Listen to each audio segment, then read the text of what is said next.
Aujourd'hui, avec Laurent Botafogui, il nous partage son parcours d'entraîneur de ski, l'entraînement des plus jeunes jusqu'aux médailles olympiques, un parcours totalement atypique mais plein de sens, puis sa reconversion dans le rugby avec la recherche sur le terrain pour la performance.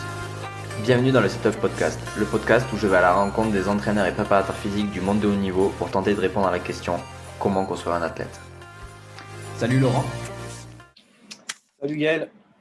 Bon, mais bienvenue sur ce nouvel épisode du Setup Podcast.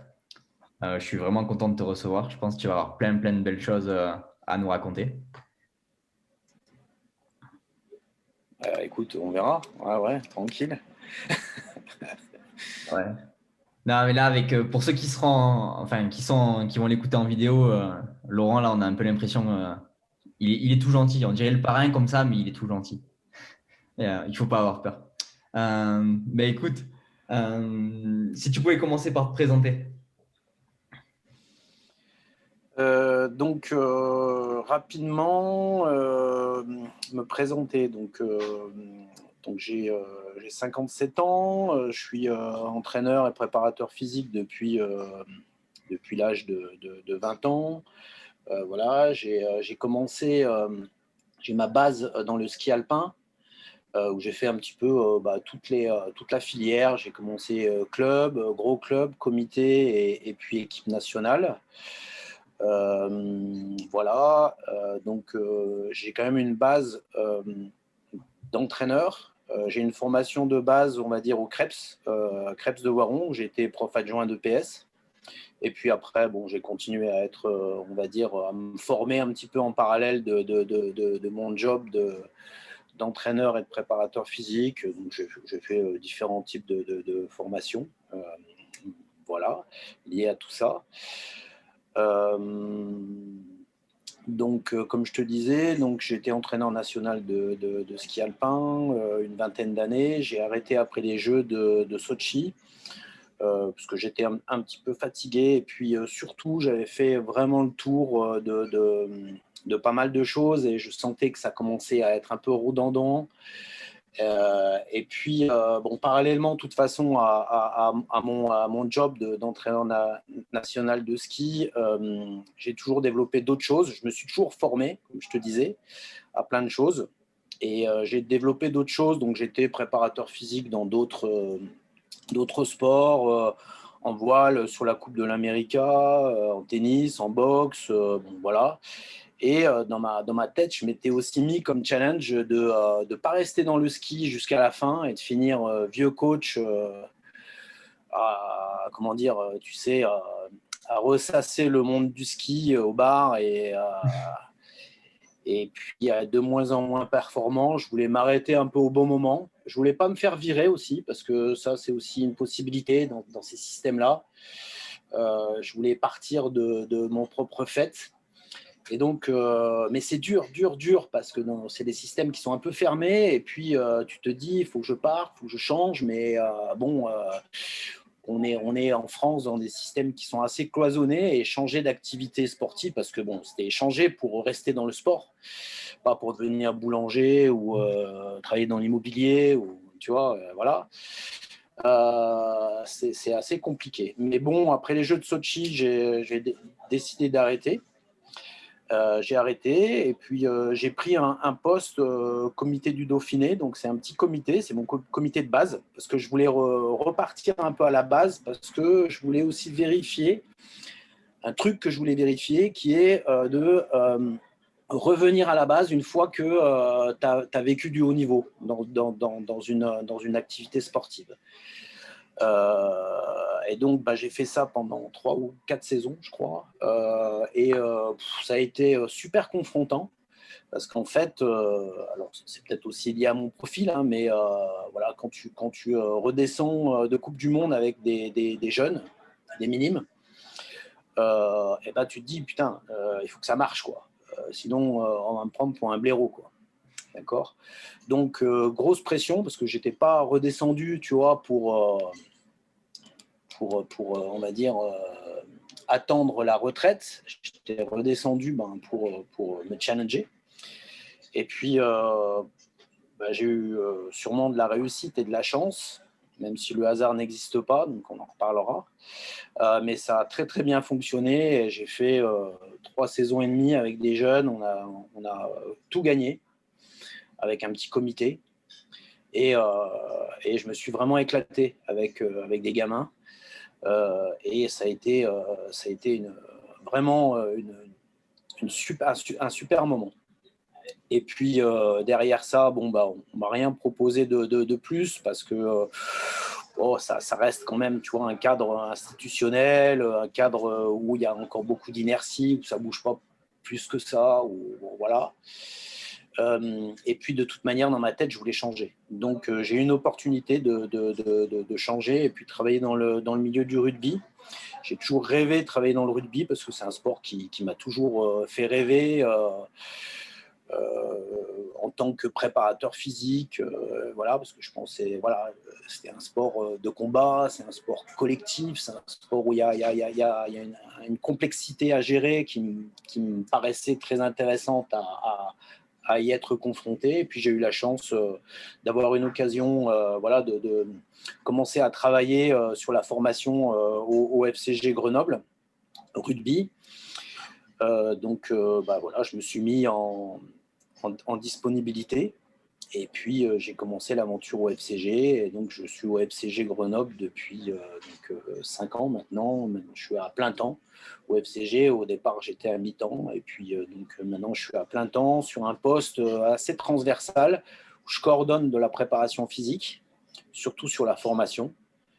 Et où on m'a demandé d'organiser un petit peu le suivi de la performance. Donc c'est un bien grand mot, donc voilà. Et pour l'instant, j'en suis au fait que je suis en train de co-construire donc un département recherche-innovation au service de la perf sur le club. Et donc voilà, ça avance là-dessus. Puis parallèlement, je continue à bosser un petit peu à droite à gauche sur d'autres sports, notamment sur la voile. Et puis je continue à me former, voilà, parce que je pense qu'il faut se former à l'infini, quoi. Voilà.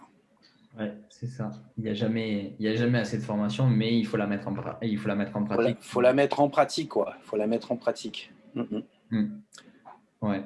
C'est génial parce que tu as plein de différentes influences dans tes expériences.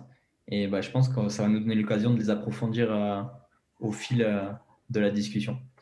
Tu as vu passer énormément d'athlètes de très haut niveau, des jeunes, des différents sports. Du coup, c'est quoi un athlète pour toi maintenant que tu as plus de 20 ans d'expérience dans l'encadrement du sport? C'est quoi un athlète pour moi? Ouais. Un athlète pour moi, enfin un athlète de haut niveau ou un athlète, déjà un athlète pour moi c'est un être humain, quoi. C'est un humain. C'est quelqu'un de relativement normal entre guillemets, c'est-à-dire qu'il n'y a pas de surhomme ou de surfemme ou de voilà. Par contre, c'est quelqu'un qui, si tu veux, si j'avais un ou deux trucs comme ça à faire ressortir, c'est quelqu'un qui ne lâche rien. Ça c'est. Alors quand je dis ne rien lâcher, c'est pas forcément quelqu'un qui est un fou de travail. Hein. Ça n'a rien à voir avec ou c'est pas quelqu'un qui est un moine tibétain. Ne rien lâcher, ça ne veut pas dire travailler toute la journée ou dormir à 18h et se réveiller. Enfin, tu vois, ça peut être ça, si c'est ton profil, mais c'est beaucoup plus profond que ça, c'est beaucoup plus fondamental que ça.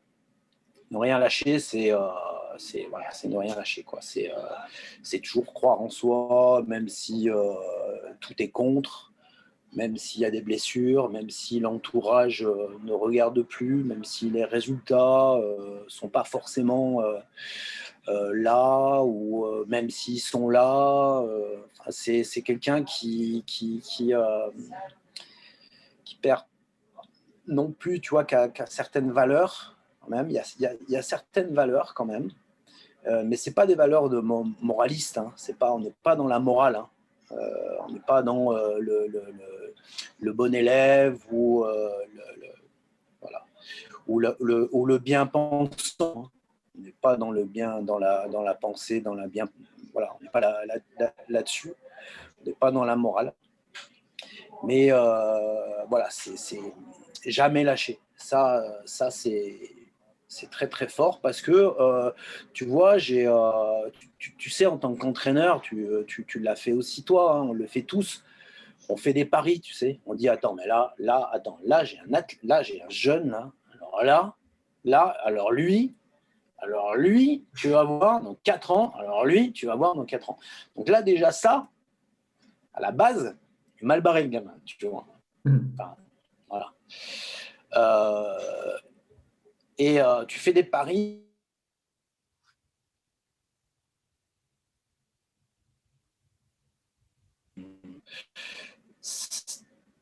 Comment dire, ceux qui arrivent à très haut niveau, c'est pas forcément ceux qui à la base sont les plus forts. Ça a coupé, on n'a pas entendu ta dernière phrase. Ouais, c'est pas forcément, si tu veux, ceux qui à la base, quand ils sont jeunes, ou sont les plus forts, ou il y a de tout en fait. Donc c'est pas forcément un critère. Donc, tu vois, et c'est vrai que quand je prends du recul, bon oui, j'ai eu des athlètes qui ont toujours été très très forts dès le plus jeune âge et qui ont gagné et qui ont été voilà, qui ont gagné des coupes du monde, voilà. Donc oui. Et puis j'ai aussi pas mal d'athlètes qui étaient pas forcément devant, et puis c'est eux qui gagnent, quoi. Et là, tu te dis, merde, à la base, c'était pas lui, quoi. Donc ça, c'est quand même, ça revient quand même. Ça revient quand même. Donc c'est une espèce de force, tu vois, que le gars, il a en lui, et ça peut être, si tu veux, c'est pas lié à sa personnalité, tu vois, c'est-à-dire, il n'y a pas de bonne et de mauvaise personnalité. Tu vois, voilà, pour réussir à haut niveau, c'est pas lié au fait d'être un bon petit soldat, quoi. Il y a les bons petits soldats qui deviennent voilà, des champions, puis il y en a d'autres, c'est pas des bons petits soldats, c'est des athlètes chiants, merdiques, compliqués, mais ils réussissent aussi, ceux-là. Pourquoi? Parce qu'ils lâchent rien. Du coup, là, on serait plus sur un espèce de processus de motivation interne. Je ne sais pas si on peut appeler ça. Ouais, tout à fait. Ouais, tout à fait. Alors, bon, faut pas que la discussion, si tu veux, elle se centre uniquement là-dessus, hein, parce que c'est bien autre chose. Hein. Mais effectivement, ça, je crois que c'est important. Et tout le reste, si tu veux, pour moi, alors c'est peut-être lié aussi à mon profil et à comment moi je fonctionne, tu vois, parce qu'on est quand même très très orienté par rapport à qui on est. Hein. On voit le monde de notre regard, hein, donc voilà. Mais si tu veux, tout le reste, pour moi, c'est c'est du basique, quoi. C'est-à-dire, bon, oui, il faut travailler, oui, il faut être constant,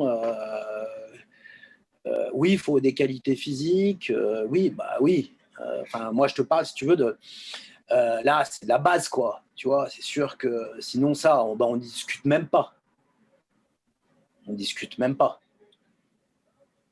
On passe à autre chose, et puis c'est pas grave. Mais on discute pas. Après, voilà, ça, c'est les basiques. Donc, on pourrait en parler. Hein. Et ces basiques-là,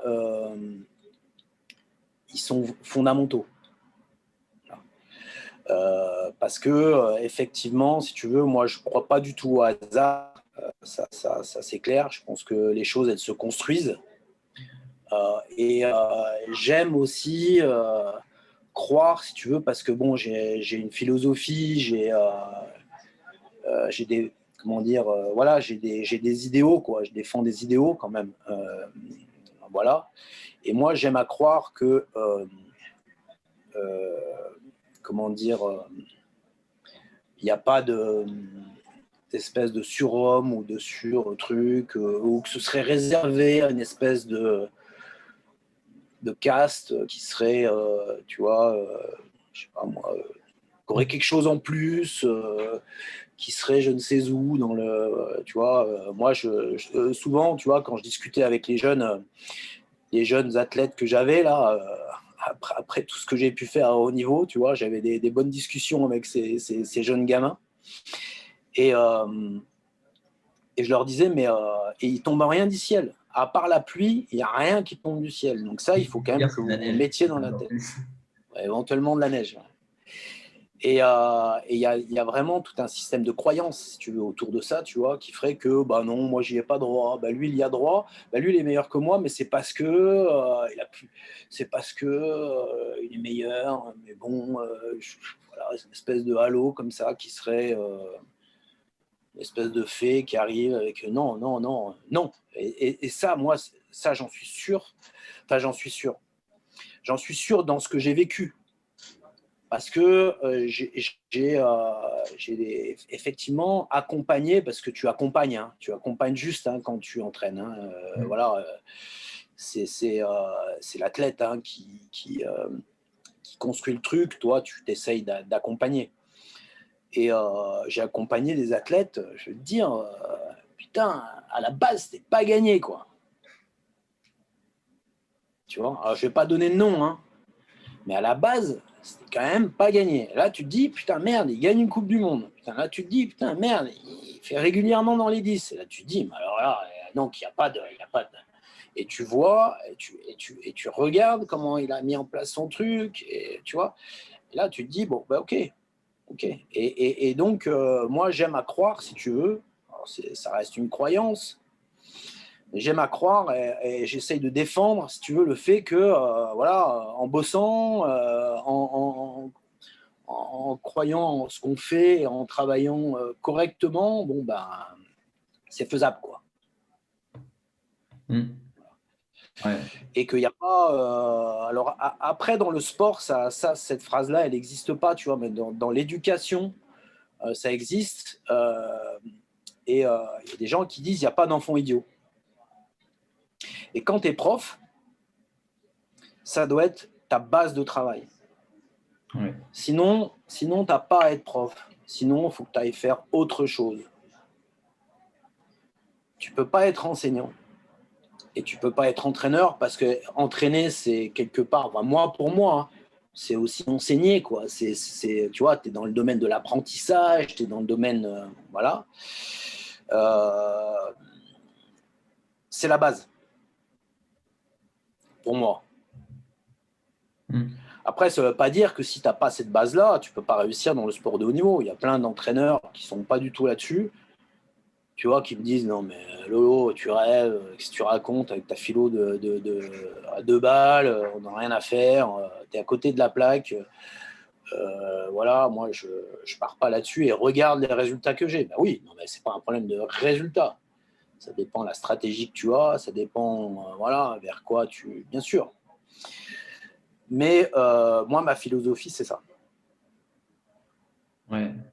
Non, mais après, je pense que c'est simplement qu'il faut que chacun soit en accord avec ses convictions et qu'il transmette ce qu'il a envie de transmettre. Parce qu'au final, une victoire, c'est juste être meilleur que le second. Donc, à partir de là, il n'y a pas de prérequis particulier. C'est comme tu dis, c'est que tu peux le faire sans vouloir éduquer et juste mettre quelqu'un de bon et voilà, comme le font certains pays au JO et c'est du one shot. Où il y en a d'autres où ils essaient de faire quelque chose de plus long et de se dire, ben, ok, je ne construis pas juste une médaille, mais je construis un être humain, un athlète et quelqu'un qui va s'épanouir. C'est ça. Tu vois, c'est effectivement, deux orientations différentes. Après, il y a un truc aussi, tu vois. Alors, moi, je peux te parler vraiment que de. Ce sera complètement subjectif. Hein. Moi, j'ai horreur des gens qui essayent d'être objectifs parce que l'objectivité, ça n'existe pas.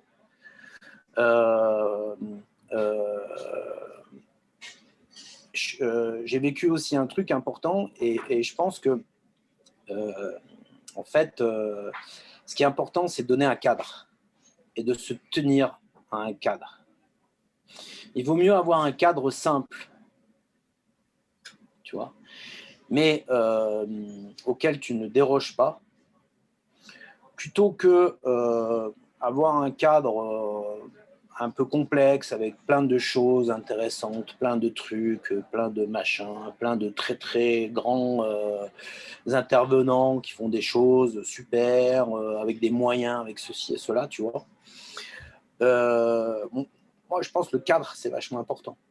Et je sais, je pourrais pas, si tu veux, te dire exactement le pourquoi, parce qu'après, il faudrait en discuter avec un vrai spécialiste de la psycho ou des comportements. Mais il faut un cadre.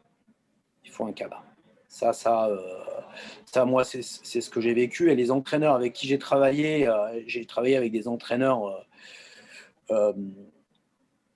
dans le ski, tu vois. Et je me disais, mais putain,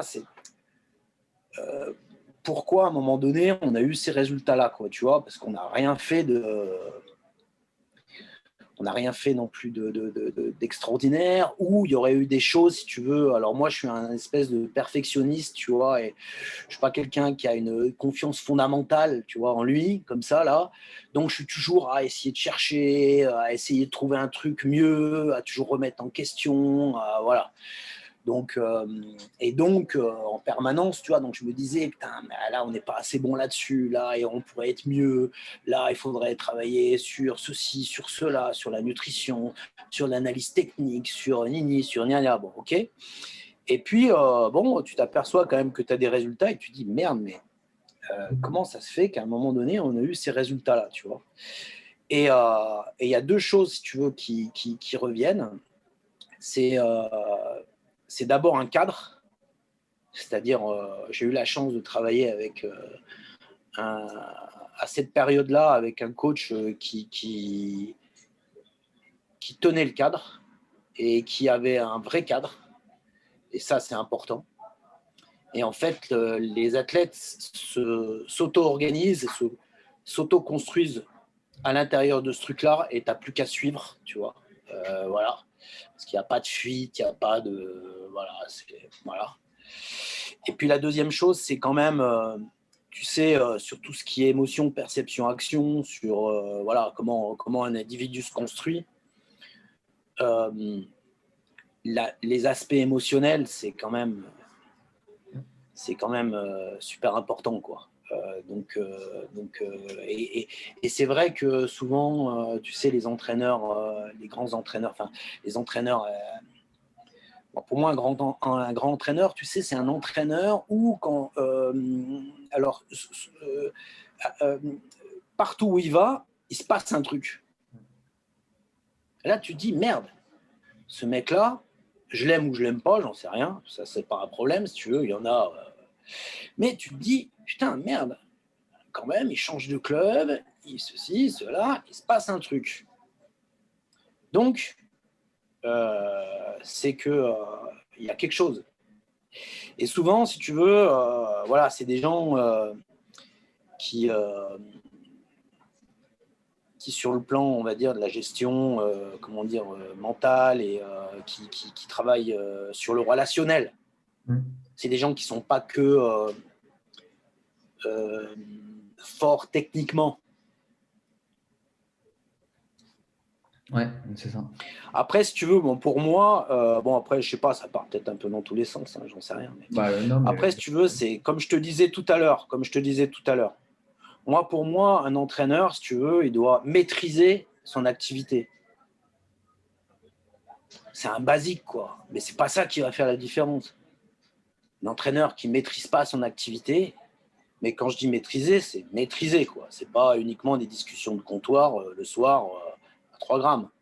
Ou c'est pas juste maîtriser son activité, c'est pas juste je suis ancien athlète de cette activité-là, j'ai un passé d'athlète de haut niveau ou de bon niveau, et je construis la compréhension de mon activité autour de ça. C'est pas ça, maîtriser l'activité. Maîtriser l'activité, c'est avoir une analyse de la tâche individuelle, collective, qui soit précise et qui soit la plus objective possible. Mais c'est un basique. Là, tu n'as pas commencé à travailler. Tu as juste la BCD, quoi. C'est comme voilà, avec des athlètes. Bah oui, il faut des qualités physiques, il faut développer des niveaux de force, il faut développer ceci, il faut développer cela, il faut. Bah oui, bien sûr. Mais voilà, il faut comment dire, avoir un niveau de pratique technique de l'activité qui soit quand même de bon niveau. Ok, ça c'est un basique. Et après, si tu veux, après on commence à travailler. Ouais. Tu vois, voilà. Et après, en fonction des activités, ben, les choses, elles changent. Ça dépend. Quand tu fais du badminton, effectivement, peut-être que les basiques sont différents que quand tu fais, je sais pas moi, tu fais du javelot ou quand tu fais du ski alpin. Après, il faut faire attention comment dire, aux choses qui sont un peu trop globales, tu sais. Voilà. Parce que les choses, en fait, elles sont quand même très spécifiques, elles sont très individuelles, elles sont voilà. Donc, il faut faire un peu attention aux généralités. Ouais, c'est souvent ce qu'on remarque dans ces sports à grande tendance technique, enfin, ou dans le sens où, en fait, il y a 10 athlètes qui sont dans le top 10 mondial et chacun fait son coup droit différemment, chacun place ses pieds ou c'est en ski, passe ses portes différemment, chacun a une technique particulière. Et au final, ils sont tous bons. Ouais, alors bon, si tu me branches un peu sur l'aspect technique, ça, c'est des grandes discussions. Et pour l'instant, franchement, personne n'a. Tout le monde en parle. Et après, pareil, en fonction de ton profil, tu peux en parler de manière, comment dire, très directe et avec beaucoup d'assurance, en faisant croire aux gens qui t'écoutent que tu maîtrises complètement et que c'est toi qui as la solution, que voilà, c'est comme ça qu'il faut faire. Il y a ça, ça, ça, ça. Si tu passes pas par telle phase, par tel truc, s'il n'y a pas ça dans ton geste, si bah, tu peux pas arriver à haut niveau, tu vois, si tu le mets, si tu le, voilà, ça. Mais franchement, pour l'instant, bien malin, bien malin. Et la personne comment dire, qui a une idée claire de tout ça, quoi. Après, je pense qu'effectivement, moi, mon profil, si tu veux, bon, ma base, je suis quand même entraîneur.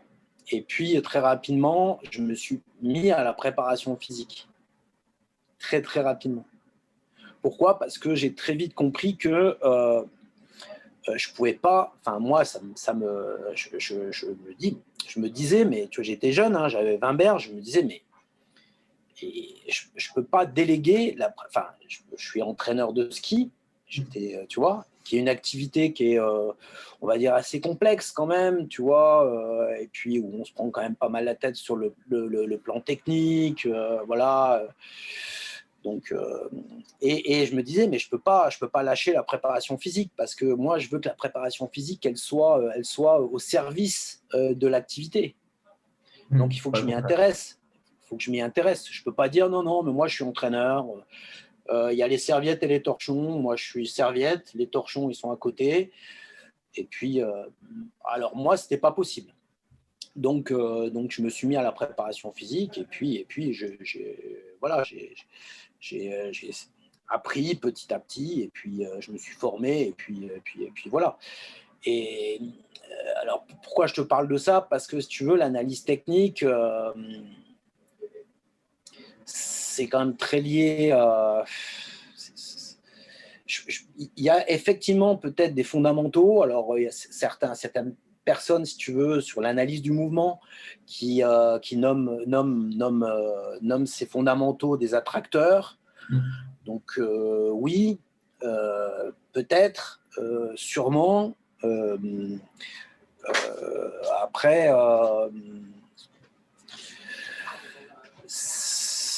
moi, je pense quand même que la technique s'adapte à l'individu plus que l'individu ne s'adapte à la technique. Et effectivement, il y a quand même une chose aussi qui revient souvent dans les aspects techniques, c'est cette espèce, tu sais, de théorie du mouvement naturel. Ça revient pas mal. Il y aurait une espèce de mouvement naturel. Bon, ok. Mais il n'y a rien de naturel dans la plupart des activités sportives. C'est-à-dire que, bon, ce qui pourrait être naturel, effectivement, c'est la locomotion. On va dire, voilà, donc peut-être que dans des activités qui sont très très proches de la locomotion humaine, on pourrait parler d'un mouvement naturel. Bon, voilà. Mais pour parler du ski, par exemple, que je connais un petit peu, le ski, c'est tout sauf naturel, quoi. Enfin, je veux dire, c'est, tu vois, ça n'a rien de naturel, le ski, donc il y a quand même des contraintes liées à l'activité qui sont liées effectivement, je pense, aux lois dictées par la gravité.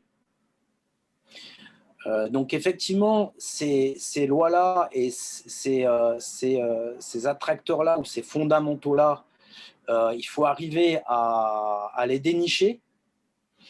Et pour les dénicher, je pense qu'il faut passer par un vrai travail autour de la biomécanique, autour d'une analyse dynamique de l'activité, et pas uniquement en référence à une expérience globale de l'activité, qui fait que toi, voilà, tu as vécu l'activité à haut niveau, et donc tu décrètes que les fondamentaux de l'activité, c'est ça, et que, mais non.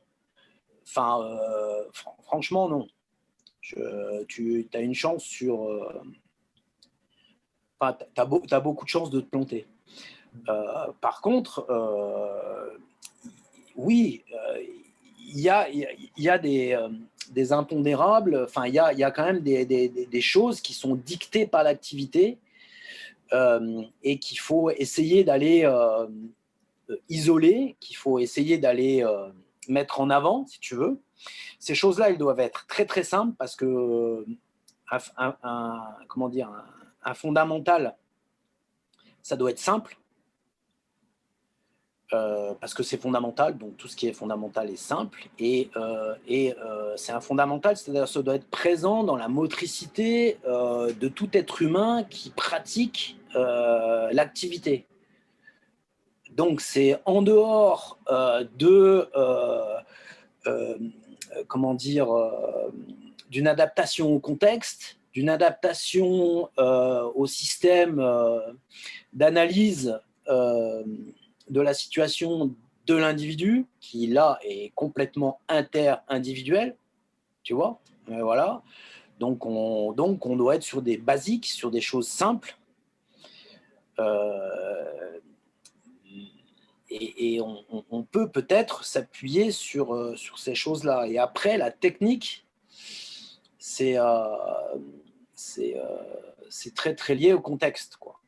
Voilà. Mais en même temps, c'est quelque chose qui n'est pas naturel. Ouais. Souvent la technique, enfin, du vécu que j'ai vu, c'est, je sais pas si tu vois, tu sais, avec la quatrième dimension et le principe de synchronicité. Ouais.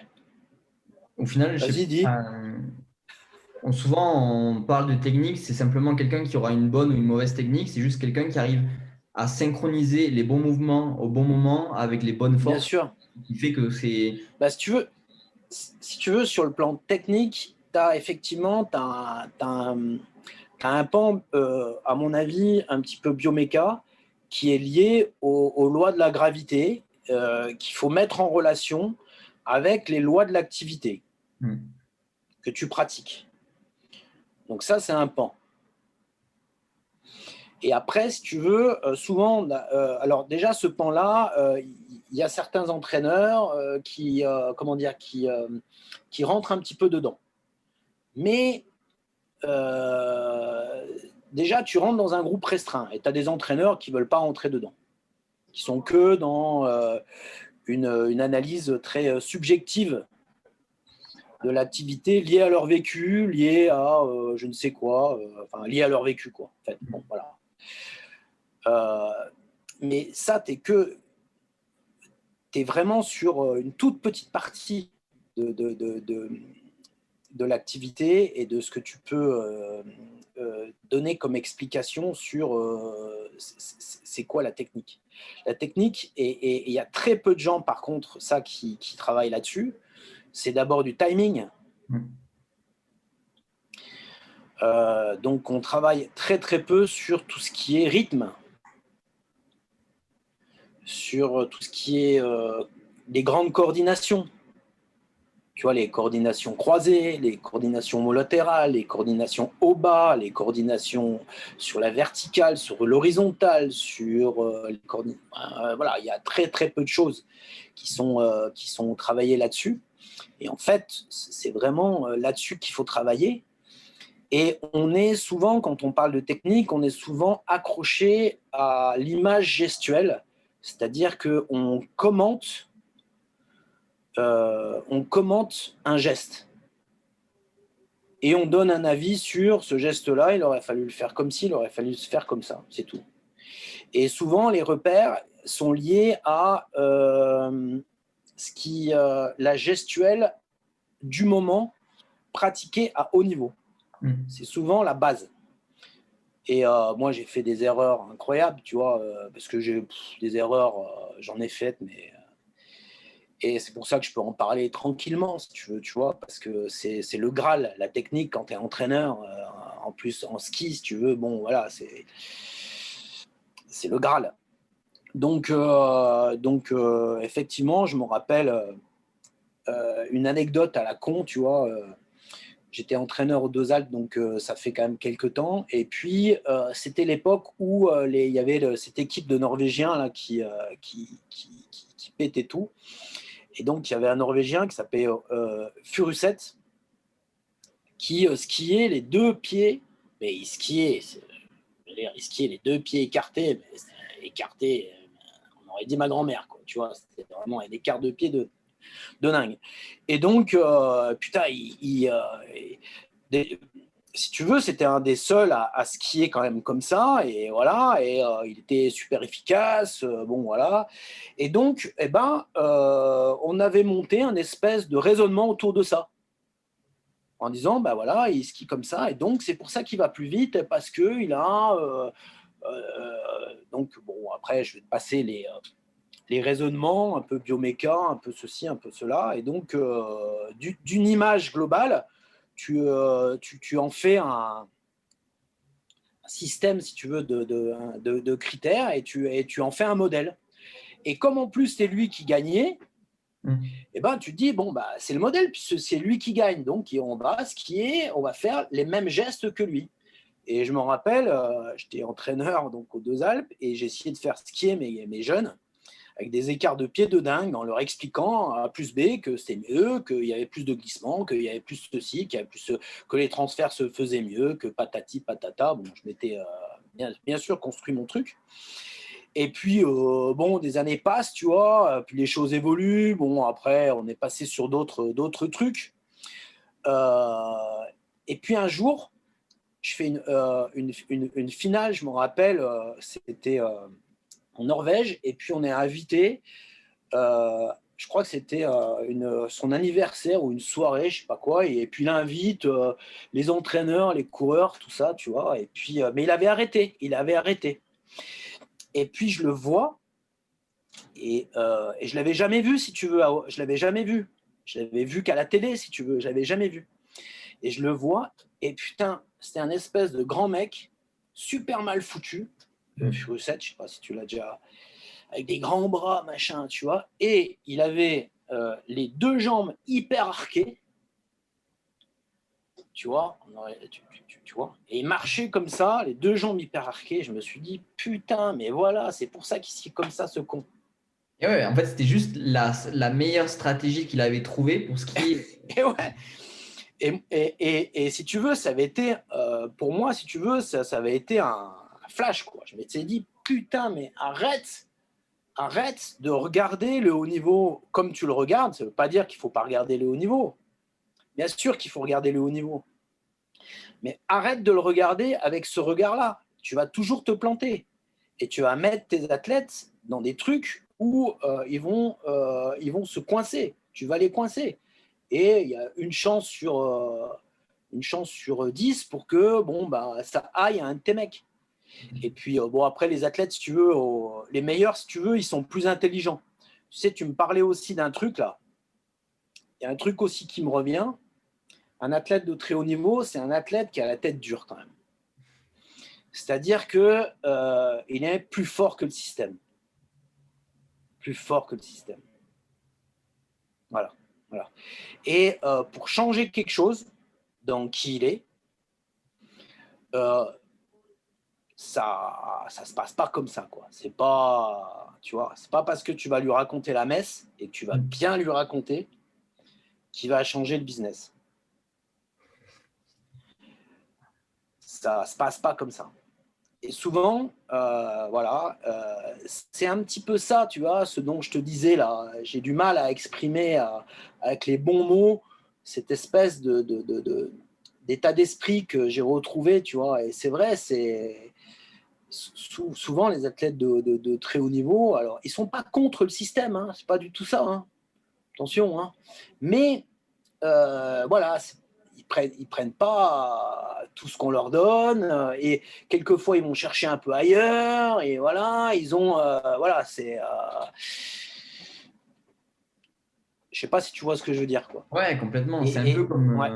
ce surdoué là qu'on avait à l'école qui fait un peu truc à sa sauce. Le prof il lui raconte un truc, il fait ouais, non, mais t'inquiète. Et en fait,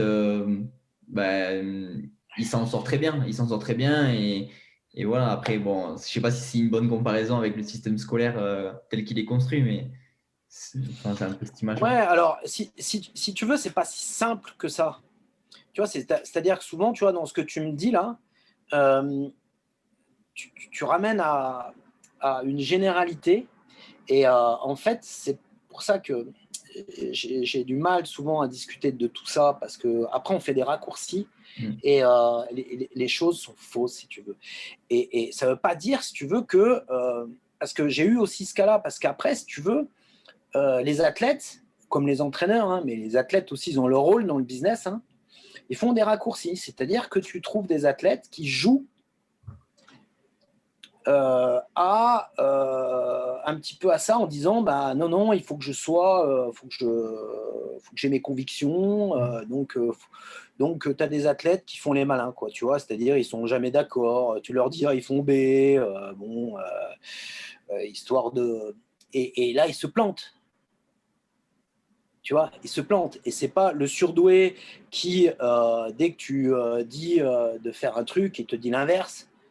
Cet athlète-là, il a peu de chances de réussir à un haut niveau. Ouais. Tu vois ce que je veux dire? Il ne veut pas réussir, il veut juste te contredire. Ouais, voilà, c'est pas parce que tu vois, c'est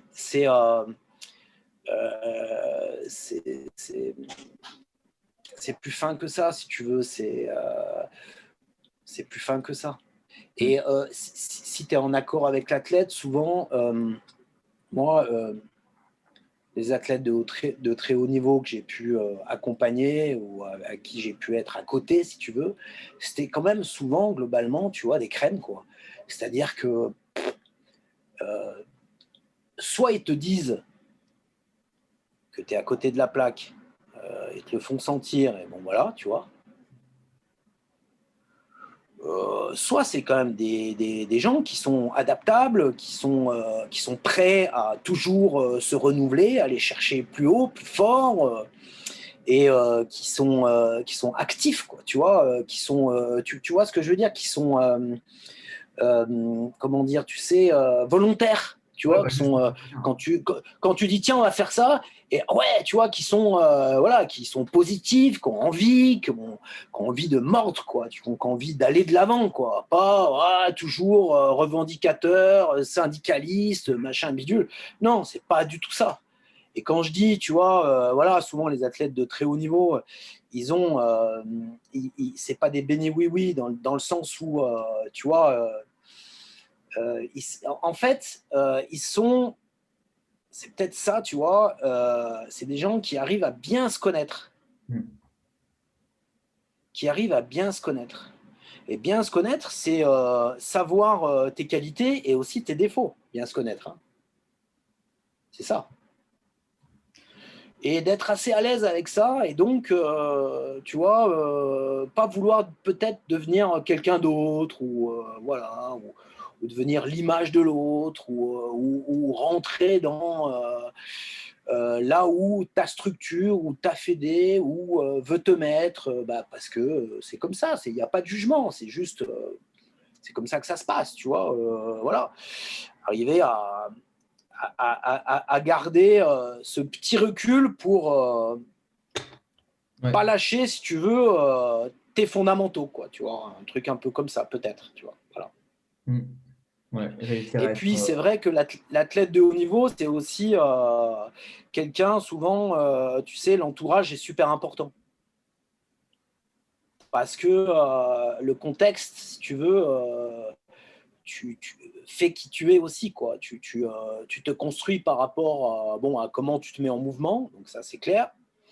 Et aussi, tu te construis par rapport ben, à ce qui se passe autour de toi et aux interrelations, à comment tu t'auto-organises avec ce que la vie te propose.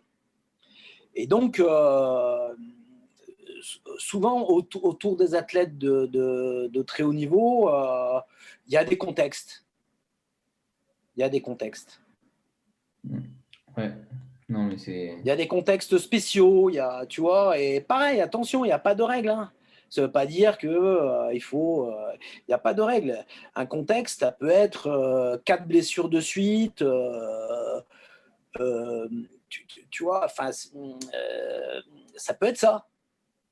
Ça dépend de comment l'athlète s'auto-organise autour de ça, comment il arrive à se construire autour de ça, comment les gens qui le suivent et qui l'accompagnent s'auto-organisent aussi euh, pour aller à haut niveau. Et tu vois, le haut niveau aussi, c'est quand même souvent des fous furieux. Il faut être un peu fou furieux quand même. Tu vois, quand tu as peur, quand tu n'es pas sûr, quand tu vois, tu veux le beurre, l'argent du beurre, la crémière, tu veux faire du haut niveau, mais en même temps, tu veux quand même faire des études, puis quand même, tu veux quand même avoir des vacances, et puis quand même, tu veux quand même gagner de l'argent rapidement, et puis tu veux ci, puis tu veux ça. Puis à un moment donné, à un moment donné, ça fait pas, quoi. Le haut niveau, c'est une, comment dire, c'est une manière d'être, tu vois. C'est une manière d'être. Mm. Mais voilà quoi. Mais t'as des fous furieux qui ont ça en eux. Une manière d'être, ça peut être, tu vois, quelqu'un d'un peu fou, tu vois, d'un peu, comment dire, sur le plan. Il n'y a pas de morale dans ce que je dis, Mm. d'accord? Il n'y a pas de morale. Il n'y a pas de morale. Il y a, voilà. Mais c'est des gens qui sont passionnés. Alors, passionnés soit par eux, soit ils sont passionnés par un truc qu'ils ont eux, et c'est plus fort qu'eux, mais ça les fait avancer et contre vents et marées, et ils ont un truc, tu vois, et voilà, ils sont fous furieux de ça, Mm. et un jour ils y arrivent, alors que non. Et puis, tu en as d'autres, bah, ils ont un peu plus le tapis rouge qui se déroule. Mais malgré tout, si tu veux, même quand tu as le tapis rouge qui se déroule, si tu n'es pas un fou furieux, et ben à un moment donné, tu t'assois, tu sais, dans un bon fauteuil, et puis c'est terminé. Par contre, tu peux avoir le tapis rouge qui se déroule, et malgré tout, être un fou furieux, et construire ton truc, et à un moment donné, y arriver. Mais il y a voilà quoi, il y a quand même il y a quand même des prérequis quoi, tu vois, voilà, sinon c'est pas la peine. Mais c'est pas des prérequis, tu vois, qui te tombent du ciel ou machin. C'est des trucs, voilà, Ouais, faut construire. Ouais, j'aime beaucoup cette image du tapis rouge, mais elle fait pas tout. C'est que si on ne donne pas, entre guillemets, on ne donne pas les moyens d'aller chercher ces prérequis-là, enfin, de manière consciente ou inconsciente, c'est compliqué d'arriver au haut niveau. Parce que, tu vois, moi, les questions, des fois, que je me pose et que je me posais, c'est ambivalent, tu vois. C'est-à-dire, j'ai un discours où je dis aux athlètes, voilà, en construisant, peut arriver à haut niveau. Ok. Donc, quelque part, enfin, pas tout le monde peut arriver à haut niveau, tu vois, mais bon, il y a un peu ça derrière ça. Ok. Mais derrière, il faut creuser, tu vois, il faut creuser. Et après, je me dis, si vraiment c'était comme ça se saurait et ce serait plus facile d'arriver à haut niveau. Parce que, quand même, pareil, si tu veux, des athlètes qui sont plus ou moins dans cette configuration-là, j'en ai croisé un paquet. Et si tu veux, ils ont jamais passé le cap. Alors que c'était des bosseurs, alors que voilà, il y avait tous les feux étaient ouverts, enfin machin, tu vois. Et donc c'est pas si simple que ça. Et en même temps, si tu veux, tu te dis merde, c'est quand même toujours les mêmes qui gagnent. Donc pourquoi à un moment donné, tu regardes n'importe quelle activité, le tennis, le ski, voilà, et dans les 5 meilleurs mondiaux, ils se répartissent les compétitions internationales. Et ça peut durer 5 ans, 6 ans, 7 ans. Et tu te dis, merde, c'est quand même toujours les mêmes qui gagnent. Donc, qu'est-ce qui se passe, quoi, tu vois? Pourquoi lui, c'est lui qui gagne? Et quand tu connais ces mecs-là, quand tu les accompagnes à l'entraînement, tu t'aperçois que c'est pas forcément des génies ou c'est pas forcément des gens incroyables. Mais et ils ont mis en place un truc et c'est eux qui gagnent à chaque fois. donc on est, si tu veux, quand même dans l'humain, quoi. Tu vois, à un moment donné, voilà, quand tu fais du haut niveau, faut travailler sur toi, faut pas que travailler sur ta mécanique. Faut que la mécanique, elle roule, ça c'est clair. Après, bon, faut quand même passer un petit peu à autre chose, quoi. Tu vois, voilà.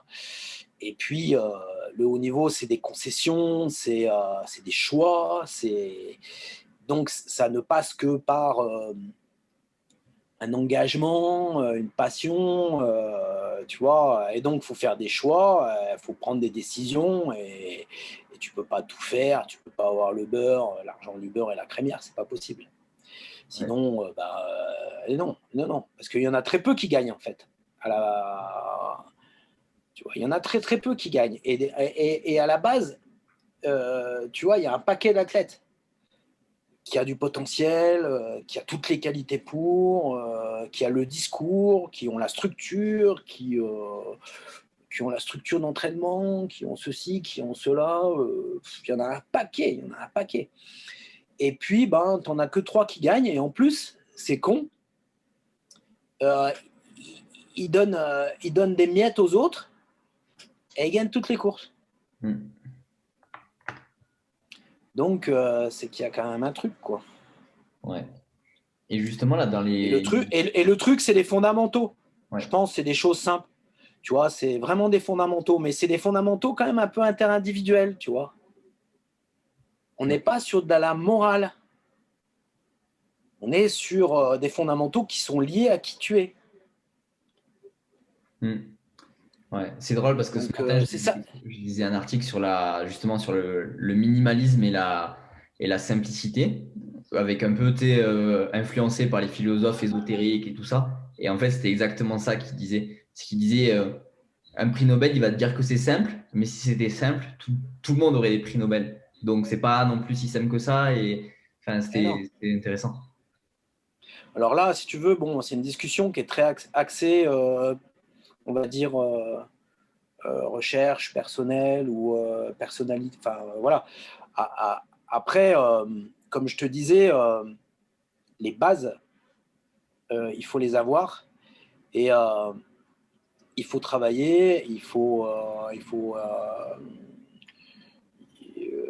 maintenant, si tu veux, que ce soit sur le plan physique, par exemple, dans tous les sports, même dans la voile, tu vois, même dans la voile qui est un sport porté.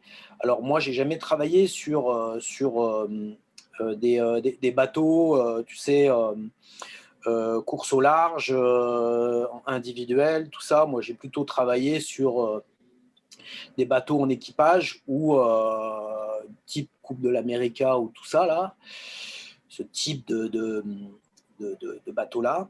Et donc, même sur ces activités-là, la part physique, elle est de plus en plus importante. Elle est même, je pense, décisive. Donc voilà. Mais après, pareil, la part physique, je pense qu'il faut des bases minimum qui vont être différentes suivant les activités. C'est-à-dire, si on part, par exemple, je sais pas moi, sur la production de force, ça va être différent, si tu veux, entre, je sais pas moi, quelqu'un qui fait du ping-pong, du tennis de table, et puis quelqu'un qui fait, je sais pas, qui est première ligne en rugby, quoi. Les basiques, ils vont être différents. Donc, il faut des bases. Et après, c'est un petit peu individu dépendant, en fonction des qualités, en fonction des profils. Mais il y a un gros travail à faire sur la préparation physique. Voilà. Et ça c'est quand même un incontournable. Après, lier la préparation physique, les qualités physiques au terrain, ça encore, c'est un grand débat. Je pense qu'on n'est pas au bout du débat. Je pense qu'il y a des pistes, il y a des gens qui en parlent, il y a des choses qui sont faites, il y a du travail qui est de plus en plus intégré. Mais franchement, pour l'instant, on reste quand même dans des choses qui sont en travail et en recherche, quoi. Tu vois, voilà. Mais effectivement, il faut que la préparation physique, à partir du moment où les basiques sont là, il faut que la préparation physique, elle soit au service de l'activité. Ouais. Et justement, là, dans les derniers projets là, que tu nous disais, où tu vas pouvoir construire un centre de recherche, quels axes tu vas mettre en avant pour justement aider à développer tout ça?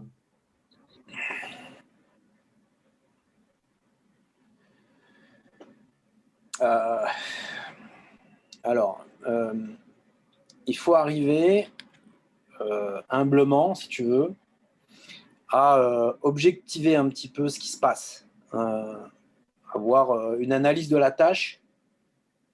Il faut faire une analyse de la tâche. Donc, voilà. Il faut faire une analyse aussi de l'individu. Et derrière, il faut coupler un petit peu tout ça. Préparation physique. Et il faut essayer de petit à petit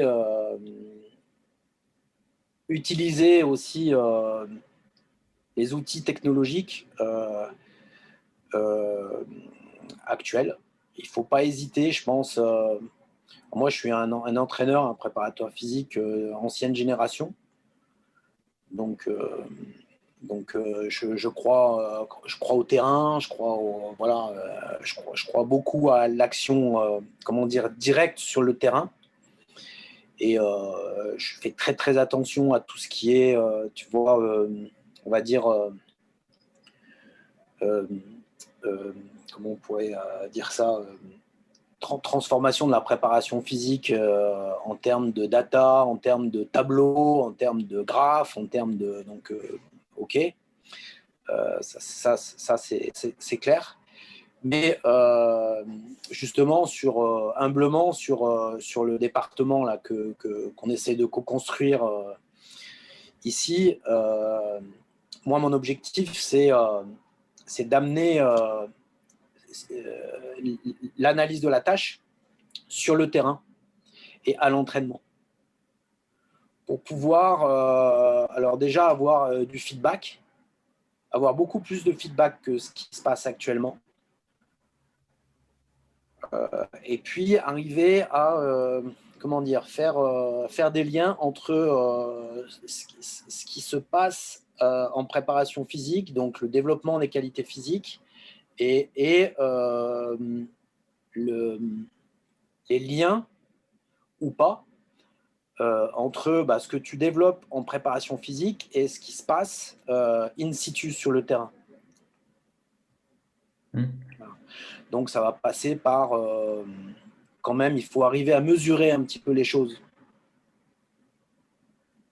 Sinon, tu vois, il faut arriver à mesurer un petit peu les choses et puis derrière, il faut arriver à les analyser avec des spécialistes pour essayer de voir si ce que tu fais en préparation physique, il y a un impact ou pas. Si tu arrives aussi à contrôler les niveaux de charge, si tu arrives aussi à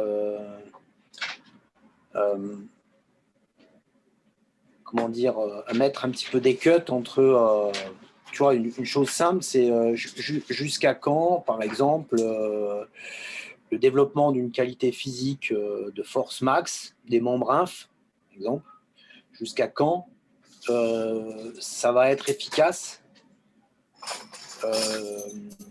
pour être plus vite, par exemple, sur un sprint ou pour être plus performant sur un impact au rugby.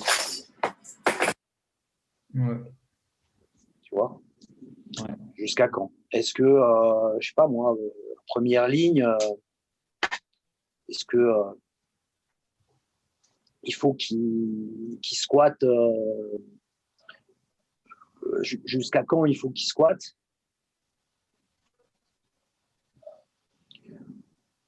pour que éventuellement il y ait une interrelation avec le développement de sa force max et ce qui se passe après sur des actions spécifiques sur le terrain. Et surtout, ça met en jeu tellement est-ce que il faut qu'il squatte? Est-ce que à partir de, je sais pas moi, un squat à 180, est-ce que à partir du moment où jusqu'à 180, est-ce que y a un impact? C'est-à-dire qu'en dessous de 180, il y a une interrelation, et puis au-dessus de 180, il n'y a plus d'interrelation. Donc ça ne sert plus à rien. Tu vois, on essaye de travailler sur des choses comme ça. Voilà. Par exemple. Ouais. Donc, il faut quand même objectiver un petit peu. Il faut mesurer un petit peu les choses. Il faut objectiver un petit peu les choses. Et je pense qu'il faut arriver à... C'est un peu à la mode, hein, mais il faut arriver à profiler un peu aussi tes athlètes. Ça, c'est aussi intéressant. Et peut-être à arriver à voir s'il y a des liens et si on peut trouver un peu plus de sens entre peut-être certains mouvements qui seraient utilisés en préparation physique et qui seraient peut-être plus efficaces pour faire évoluer derrière certaines situations un peu plus spécifiques.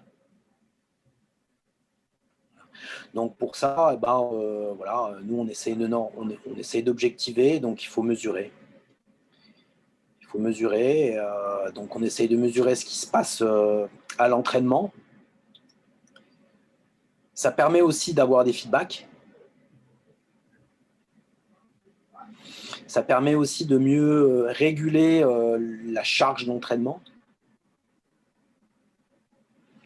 Voilà. Et ça permet de donner aussi peut-être des choses un petit peu plus spécifiques, un peu plus précises à l'athlète. Mais avec toute humilité. Hein. Bon, on est vraiment au début. On est vraiment au début. Voilà. Mais bon, je pense à quand vous aurez réussi et vous aurez un petit peu plus de feedback, je pense que ça peut donner des très belles choses, puisque comme tu dis, on laisse encore moins de place au hasard. Enfin, même s'il n'y a pas trop de hasard avant, mais on sait encore plus ce qu'on fait. L'objectif, un petit peu, c'est ça, tu vois. L'objectif, c'est un peu ambivalent, c'est-à-dire que tu ne sais pas si forcément il y a des interrelations. Tu sais, la fameuse notion de transfert, franchement, moi, c'est comme le Yeti, tu sais, il y en a qui l'ont vu, mais bon, voilà, il y en a quand même pas. Bon. Après, les photos, c'est flou, c'est pas trop quand même. Bon, donc, mais en même temps, tout le monde le cherche, quoi. Et donc, cette fameuse notion de transfert, franchement, moi, je le cherche depuis des années. Hein. Alors, humblement, hein, je ne suis pas un scientifique, je suis quelqu'un de terrain. Voilà, il y a des gens qui travaillent là-dessus, qui sont beaucoup plus compétents que moi et qui ont objectivé beaucoup plus de choses. Il n'y a pas de souci là-dessus. Mais pour ma part, pour l'instant, la notion de transfert, je la cherche encore, quoi, tu vois, vraiment. Alors, après, effectivement, la notion de transfert sur des paramètres cinétiques, oui, bien sûr, tu vois, ça, c'est assez clair. Et déjà, dans une préparation physique, si tu arrives à intégrer ça dans une préparation physique, tu vois, petit à petit, commencer à développer les facteurs de force, de développement de la force, de production de force, et puis petit à petit, en faisant évoluer tes exercices, permettre à l'athlète de s'orienter un petit peu mieux dans les vecteurs dans lesquels il doit s'orienter et de se rapprocher des vitesses d'exécution qui sont celles qui sont utilisées dans son activité, c'est déjà énorme. Et là-dessus, il n'y a pas de souci et on peut, tu vois, on peut optimiser déjà tout ça. Par contre, après, la phase 2 du transfert, c'est lié vraiment à la motricité un petit peu spécifique, tu vois. Et là, franchement, c'est encore le flou artistique pour moi, tu vois. Voilà, je trouve que c'est trop. Ce qui est proposé, c'est souvent trop complexe. C'est-à-dire qu'il faut avoir fait 3 thèses en bioméca pour comprendre des fois ce qui est proposé, tu vois. Donc, ça, c'est pas. En général, si tu veux, quand c'est trop compliqué, c'est qu'il y a anguille sous roche. Voilà. Et là, je pense qu'on a encore beaucoup de travail à faire et je ne suis pas certain, d'accord, qu'il y ait franchement des solutions. Et par contre, je pense que les préparateurs physiques se cassent vraiment la tête là-dessus. Et je ne suis pas certain que ce soit à eux de se casser autant la tête que ça. Parce qu'à un moment donné, dans la notion de transfert, on rentre en fait dans l'entraînement de l'activité, tu vois. Et par contre, dans l'entraînement de l'activité, par rapport à une analyse objective de la tâche, il y a assez peu de choses qui sont proposées. C'est-à-dire qu'on passe d'une préparation physique qui, quelquefois, va aller chercher très, très loin les notions de transfert, où vraiment le préparateur physique il se prend la tête, tu vois, avec l'organisation de la motricité, les chaînes croisées, les ceci, les cela, les notions d'attracteurs, voilà, bon, ok. Et puis après, tu rentres dans une activité. Et puis après, quand tu es sur le terrain, ben, c'est une activité globale. Mm. C'est-à-dire que le geste, enfin non pas le geste ou l'activité, la motricité, elle est hyper globale. Et puis point. Et, et je pense qu'il y a vraiment un gros travail à faire là-dessus, et c'est de l'entraînement, c'est de la pédagogie d'entraînement. C'est-à-dire qu'on est au cœur de l'activité, et là on est dans les notions d'apprentissage. Et donc là, il faut mettre en place différentes situations qui prennent en compte les notions d'apprentissage moteur. Et là, on n'est pas dans le développement des qualités physiques et dans les qualités athlétiques, on est dans le développement des qualités motrices, et donc on est dans l'apprentissage moteur. Et là, on est plus... Alors, est-ce que c'est le préparateur physique? Est-ce que c'est l'entraîneur? J'en sais rien. Il y a actuellement des entraîneurs, tu sais, qui sont spécifiques. Alors, on appelle ça les skills, tu sais, parce que bon, il faut mettre un petit peu de mots anglais, voilà, donc, on voit apparaître ça, et effectivement, c'est pas inintéressant. Je pense que c'est pas con. Et il y a d'ailleurs des entraîneurs de skills, et ça, j'ai découvert ça en rugby, tu vois, parce qu'en ski, ça n'existe pas. Voilà, tu es soit entraîneur, soit préparateur physique, et bon, les skills en ski, c'est relativement global quand même. Et il y a des entraîneurs qui font un super boulot, qui ont une vraie réflexion, tu vois, mais c'est de l'apprentissage moteur. On est dans la motricité, on n'est pas dans le développement athlétique. Et c'est peut-être ce maillon-là, si tu veux, qui ferait le passage entre le développement des qualités athlétiques, qui vont quand même jusqu'au transfert de la cinétique de l'activité, tu vois, voilà, vers l'activité globale, quoi. Tu vois. Donc voilà, donc il y a peut-être, il y a encore du travail, à mon avis, là-dessus.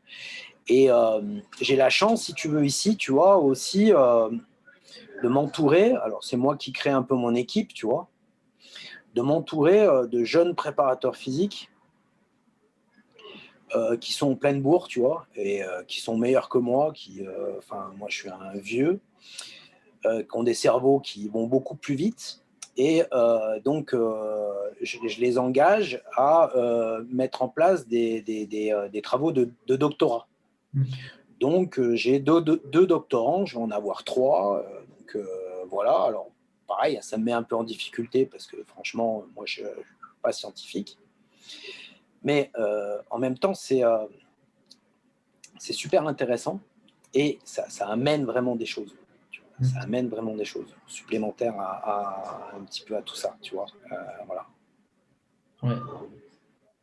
Complètement. Et je découvre aussi un petit peu ce monde scientifique, parce que moi, je viens du terrain. Et j'y ai été confronté, tu vois, souvent dans mon parcours. Et c'est marrant, à aucun moment, si tu veux, ça a matché. Parce que je crois que ce n'était pas le moment. Parce que je crois que quand j'ai rencontré le monde scientifique dans mon parcours, j'étais pas prêt. J'étais trop terrain, j'étais trop bourrin, j'étais trop je ne sais quoi. Et puis, c'était encore un monde scientifique qui était encore trop éloigné du monde du terrain. Et là, j'ai l'impression, franchement, qu'il y a vraiment des chercheurs qui sont sur de la recherche appliquée, et et ça devient vraiment intéressant. Et mais le problème, c'est que c'est aussi hyper confrontant, c'est-à-dire que quand tu commences à analyser un petit peu les choses, tu vois, bon, alors eux, c'est eux qui s'amusent à faire ça. Enfin, je ne sais pas s'ils s'amusent, mais bon, j'espère. Bon, moi, ça ne m'amuse pas, donc bon, voilà, mais bon, a priori, ils sont passionnés par ça, donc c'est très bien. Et tu t'aperçois, par exemple, tu vois qu'il y a pas de corrélation. C'est pour ça que la notion de transfert, je la remets en question, mais c'est super compliqué pour moi parce qu'ils remettent en question des trucs, tu vois, entre des choses très simples, tu vois. On essaye de voir s'il n'y aurait pas des corrélations multiples entre, tu vois, la force développée sur 2 jambes et la force développée sur une jambe. Et en fait, tu t'aperçois qu'il n'y a pas de corrélation, c'est un bordel sans nom. Il y en a, ils sont plus forts à 2 jambes. Ouais. Et puis, ils sont moins forts sur une jambe. Puis, ils sont quand même. Enfin, et tu te dis,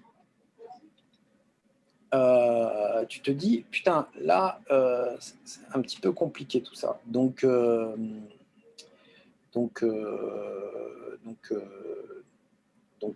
voilà, quoi, ça remet aussi pas mal en question les choses.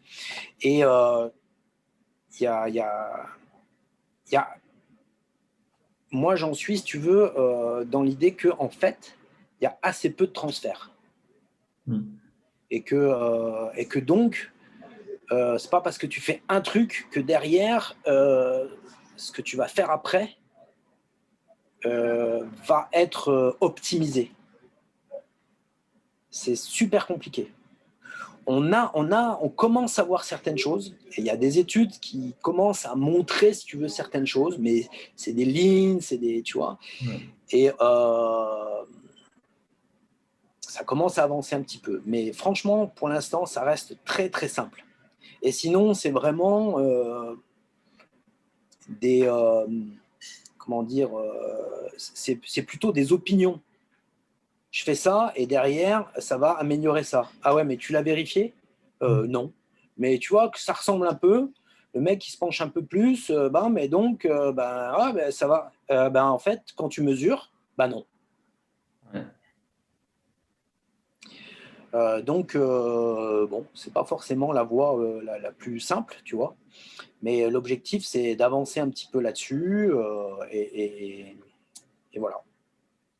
Ouais, c'est particulier parce qu'on se rend compte de choses. Enfin, quand tu commences à mettre le nez dans les chiffres, tu te rends compte de choses qui sont à l'opposé de ce que tu avais l'habitude de faire. Et t'en viens même à douter de dire, s'il n'y a pas de transfert, pourquoi je fais de la préparation physique? Tu vois? De dire, je vais lui faire autre chose vu que ça marche pas. Ça le fait pas aller plus vite.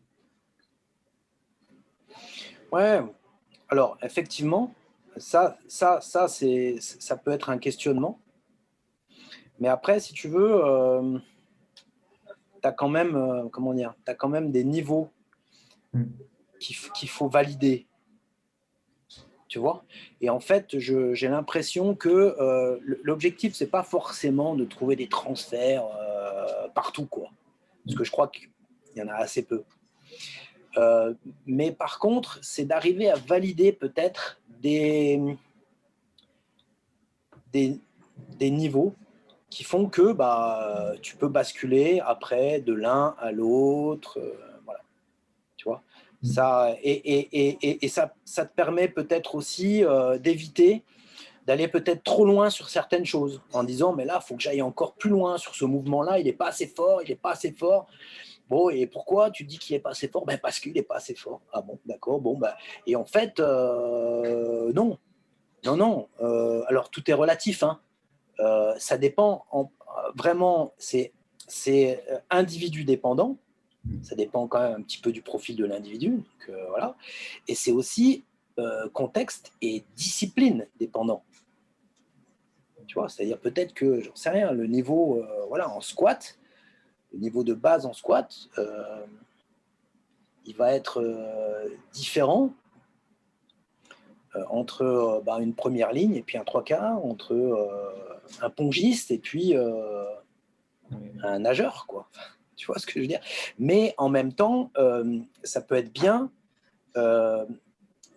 d'être déjà un peu plus objectif là-dessus pour éviter de perdre du temps et d'aller trop loin dans des directions, ou inversement, de ne pas aller assez loin dans des directions en disant mais de toute façon ça sert à rien parce qu'il n'y a pas de transfert, donc ce mouvement-là, ça sert à rien qu'il soit fort puisqu'il n'y a pas de transfert. Et non, Ouais. non, non, non, non, non, non, non, non, c'est le contraire. Justement, le fait d'objectiver que ces deux mouvements sont différents, ça te permet justement de dire ok, je vais les isoler, mais je vais essayer quand même de déterminer jusqu'où il faut que j'aille sur ce mouvement-là, tu Ouais. vois, Ouais, ok, complètement. pour pouvoir après basculer sur autre chose et éviter d'être un peu au feeling, tu vois, et en fonction de tes biais, parce que pareil, c'est assez à la mode là, les biais cognitifs, les ceci, les cela, mais effectivement, c'est une réalité. Et essayer d'objectiver un petit peu les choses. Et tu vois, voilà, moi par exemple, tu vois, je le revendique, hein, mais pourquoi? Enfin, c'est pas que je le revendique, c'est que je le dis souvent quand je parle, pour bien faire comprendre aux gens avec qui je discute que moi, à la base, je suis entraîneur. Donc forcément, quand je suis préparateur physique, j'ai ce biais-là, tu vois. Donc, je vais avoir le questionnement que tu as eu tout à l'heure. À un moment donné, je vais dire, mais alors, ça sert à quoi de faire de la prep et pourquoi on ne ferait pas que du spécifique? Je vais l'avoir dans ma tête, ce truc-là. OK? Voilà. Mais pour pas déconner, pour pas partir en couille,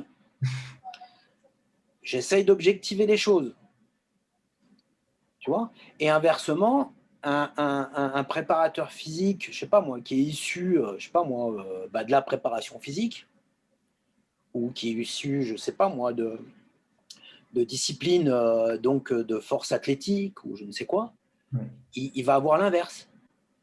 Il va me dire non mais de toute façon, tant que tes athlètes ils sont pas à 220 au coucher, c'est même pas la peine de basculer sur autre chose.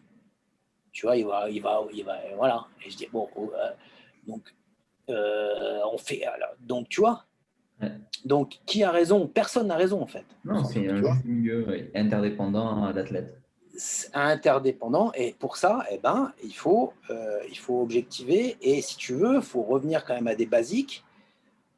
Et les basiques, ça va être quand même la physiologie humaine. Parce que c'est pour ça que je voulais revenir avec toi sur aussi, tu sais, ce que je disais tout à l'heure, c'est-à-dire que tu as une base, puis après on commence à discuter. Le haut niveau, oui, tu rentres dans l'histoire personnelle, tu rentres dans ceci, tu rentres dans cela, tu rentres dans les profils individuels, tu peux rentrer dans plein de choses. Plein de choses. Tu rentres dans les transferts, tu rentres dans l'individualisation, tu rentres dans la spécification des chaînes musculaires, tu rentres dans ceci, tu rentres dans cela, il n'y a pas de souci. Ok. Mais il faut quand même pas non plus partir à l'ouest, quoi, tu vois. Il faut revenir sur Terre et revenir sur des basiques qui sont, bon, ben, sur la bioméca, c'est la gravité, hein, d'accord. Donc, il faut quand même se tenir debout. Donc, comment on fait? Bon, voilà, il y a quand même la gravité. Donc, faut quand même être confronté à ça. Et puis, malgré tout, on est quand même aussi confronté à une physiologie, un métabolisme musculaire et un métabolisme cardio-pulmonaire, sans faire de cours de physio. Donc, d'ailleurs, j'en ferai pas parce que je suis pas apte à en faire. Et c'est pour ça d'ailleurs, tu vois, qu'il faut après, comment dire, s'associer avec des spécialistes. Il faut être généraliste, mais pas pour généraliser les choses. Il faut être généraliste pour pouvoir créer un groupe de travail, parce que seul, tu ne peux pas travailler. Ce n'est pas possible. Oui. Créer un groupe autour de toi de spécialistes avec qui tu peux travailler parce que tu as des zones communes sur lesquelles tu peux discuter. Et à un moment donné, bam, tu passes le bébé quand même. Ouais. Mais parce que c'est trop complexe, sinon tu peux pas. Ou alors tu deviens,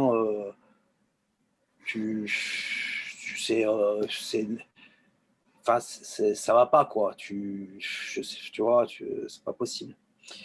Et donc, pour revenir à ce que je disais, je pense qu'il faut aussi revenir à la base. Donc, il faut, tu vois, l'exemple de la voiture, je trouve, elle est souvent prise par, tu sais, des, euh, des conférenciers qui veulent essayer de faire comprendre un petit peu différents concepts. Et c'est vrai que la voiture, voilà, à un moment donné, voilà, euh, une Ferrari avec un moteur de 2 chevaux, ça va être compliqué. Ouais. Et l'inverse aussi. Tu vois. Et l'inverse aussi. Donc, bien sûr, il faut une Ferrari, donc ouais, bien sûr. Mais il faut aussi un moteur qui fonctionne, quoi, tu vois. Donc, et peut-être qu'il n'y aura pas de liaison pure, de transfert fin, mais si tu as un petit moteur, tu peux bien travailler tous les transferts possibles et imaginables. Mais je sais pas moi, si tu as des niveaux de force de ma grand-mère, si tu as des niveaux de force de ma grand-mère, à un moment donné, comme disait mon grand-père, ça va être compliqué. Ouais. Voilà. D'accord. Donc après, en fonction de l'individu et en fonction de la discipline, ça veut dire quoi? Mais il y a une réalité quand même, tu vois. Et moi, je suis quand même préparateur physique, tu vois. Voilà, je suis quand même préparateur physique, donc j'aime bien quand même quand ça pousse un peu, tu vois. Bon, elle travaille avec des ballons de baudruche et puis des balles, ça va un moment, tu vois. J'aime bien quand même quand ça pousse un peu, tu vois. J'aime bien, tu vois. Et c'est pour ça que, effectivement, ça, je l'oublie pas. Et puis, effectivement, je me suis aussi rapproché de sports comme le ski alpin et actuellement le rugby, où, bon, le moteur, il faut quand même, tu vois, si tu, bon, enfin, à un moment donné, tu vois, il faut quand même qu'il y ait 2-3 chevaux, tu vois, sinon, ça va être un petit peu compliqué. Donc voilà, donc effectivement, il faut l'axer au moteur, donc effectivement, il faut l'axer aux muscles, oui. Il faut bien sûr qu'il faut travailler sur les afférences, bien sûr qu'il faut travailler sur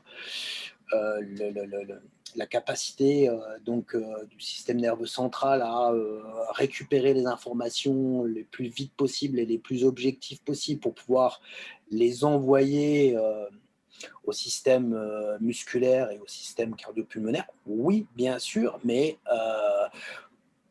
aussi pour intrinsèquement développer aussi ces bases-là. Tu vois. Ouais.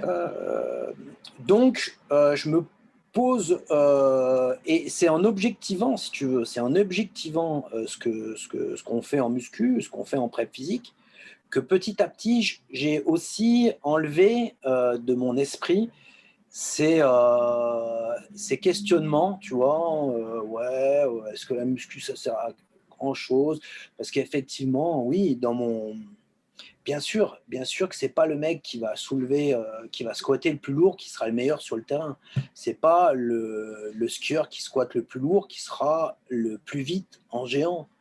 Bien sûr, mais ça, je le sais. Mais ça veut pas dire qu'il faut pas squatter, quoi. Complètement. Par exemple, je prends le squat parce que tu vois, bon, c'est un basique, tu vois, et on est vraiment sur le truc, le lourdingue, tu vois, qui pense à son squat et à son décès, tu vois. Là, on est vraiment dans le. Ouais. Voilà, on n'est pas sur du 5 étoiles gastro, tu vois. Voilà. Mais et alors quoi. Voilà, tu vois. Ouais, Donc ouais. attention aussi à pas à un moment donné s'évader dans des trucs. Voilà, faut arriver à prendre en compte un petit peu tout, mais bon, en classant tout et puis en essayant d'objectiver un petit peu tout ça. Voilà. Ouais, c'est ça. C'est ce qu'il faut en fait, c'est garder une cohérence et pas se tromper de cible. parce qu'on y vient, on peut se tromper très rapidement sans s'en rendre compte. C'est ça, et puis tu vois, il faut faire attention, faut vraiment arriver à construire. Et je reviens, tu vois, et pourtant, putain, je t'assure, les gens qui me connaissent, vont me dire, mais il a pété un câble, Butaf, qu'est-ce qu'il raconte, quoi, tu vois. Il faut mesurer et objectiver. Et que quelqu'un comme moi, si tu veux, soit capable de dire ça, bon, tu vois, j'ai passé des années, si tu veux, à dire, mais moi, les chiffres, j'en ai rien à foutre. Moi, ce que je veux, c'est ce qui se passe en salle, c'est ceci, cela. Et oui, bien sûr, bien sûr, bien sûr. Mais il faut quand même prendre des repères. Sinon, sinon c'est compliqué et puis tu peux vite partir je ne sais où, quoi, tu vois. Voilà. Et puis, tu vois, la deuxième chose, c'est peut-être bien faire la différence entre ce qui est lié au développement des qualités athlétiques et puis ce qui est lié au développement des qualités motrices, quoi. Il y a une différence entre apprentissage moteur et développement des qualités physiques. C'est différent. Et l'un, tu vois, c'est différent.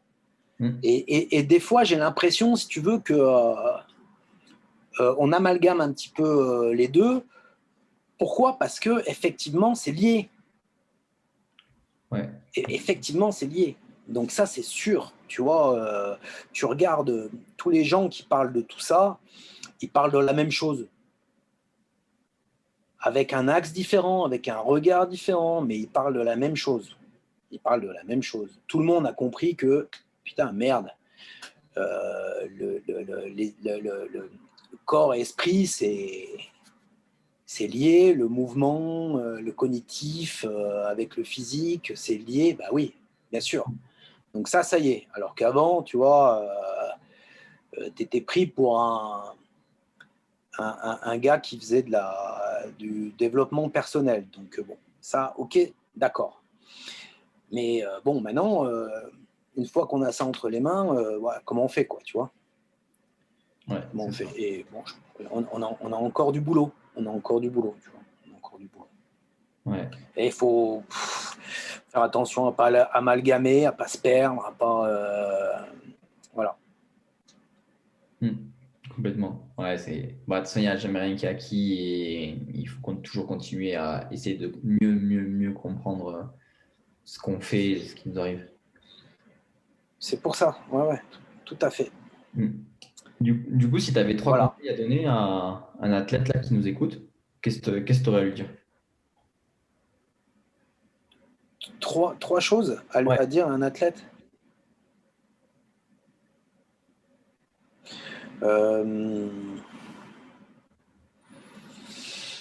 Alors, qu'est-ce que je pourrais lui dire ? Je lui dirais, écoute, première chose, mets en place quelque chose qui te permet de connaître qui tu es. Parce que tout va être lié, en fait, à ton profil. Sinon, les choses ne seront que généralités. Et les choses ne seront que liées à ce que les gens, au profil des gens, si tu veux, avec qui tu vas être confronté. Donc, la première chose, c'est voilà, travailler là-dessus. Ça, c'est la première chose. Donc, travailler peut-être sur quel est ton profil de personnalité, comment tu fonctionnes, quel est ton profil. Et mets en place des choses pour renforcer la connaissance de toi.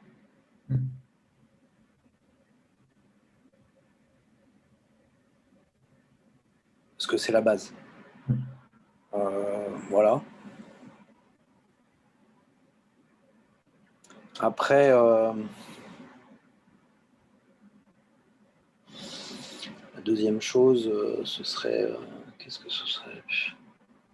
c'est tellement interindividuel. Ah, je sais Deuxième chose, ce serait... Après, ça va être, tu vois, des choses très basiques. Donc, c'est inintéressant. Après, on peut retenir que... Qu'on dit à tout le monde, tu vois. Ouais. Mais les choses, elles sont vraies, elles sont fausses, elles sont. Tu vois, par exemple, dire à un athlète, faut jamais rien lâcher. Bah non, ça dépend. Mm. Tu vois, Ouais. il y a des mots. Tu vois, voilà, faut croire en toi tout le temps. Ouais. Mais non, des fois, ne pas croire en soi, ça peut être un bon moteur, tu vois. Ouais. Donc, tu vois, ces questions, j'arrive pas à y répondre. Tu vois, c'est des questions, tu sais, alors, c'est quoi les 3 choses que tu aimerais faire dans la vie? Bon, c'est qu'est-ce que tu dirais, les 3 trucs que tu dirais à un athlète, hein?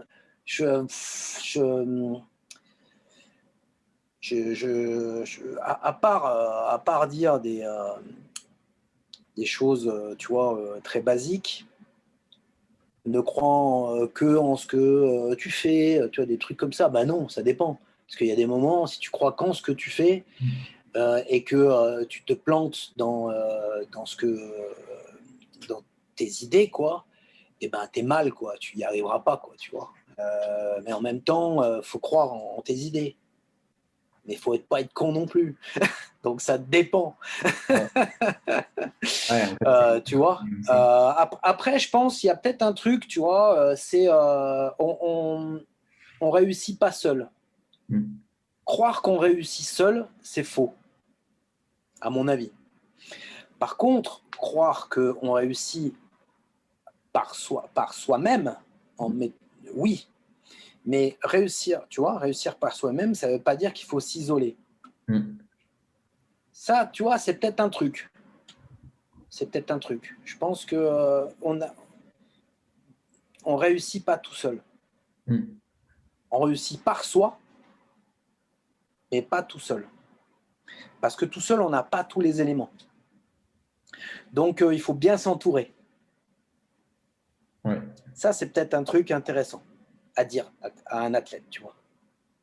On réussit pas seul, tu réussiras par toi-même, ça c'est clair, parce que les autres, c'est pas, alors, ils vont pas faire les choses à ta place, ça c'est clair. Donc si tu ne te bouges pas le cul vraiment toi en interne, il se passera rien. Quel que soit ton entourage, tu peux avoir l'entraîneur de Nadal, l'entraîneur de je ne sais qui, si bon bah il se passera rien. Par contre, ne crois pas que tu as la science infuse et que il faut t'isoler pour réussir. On réussit pas seul. Mm. Ça, je pourrais peut-être le dire, tu vois. Voilà. Ok. Ouais. Non, mais c'est... Bon, au final, ça résume bien ce que tu nous as dit tout au long de la discussion. C'est un conseil qui en vaut 3, enfin qui en vaut 1000 même, tu vois. Je sais pas, mais bon, écoute, voilà, c'est ce que je dirais comme ça, hein, simplement. Hein. Ben, génial. Si les gens ils veulent te retrouver ou te poser des questions, où est-ce qu'on peut suivre un peu l'actualité?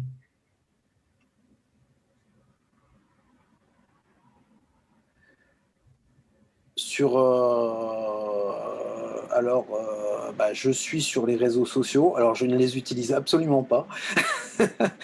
Mais j'ai un Facebook, j'ai un mail. Tu peux leur faire passer mon mail.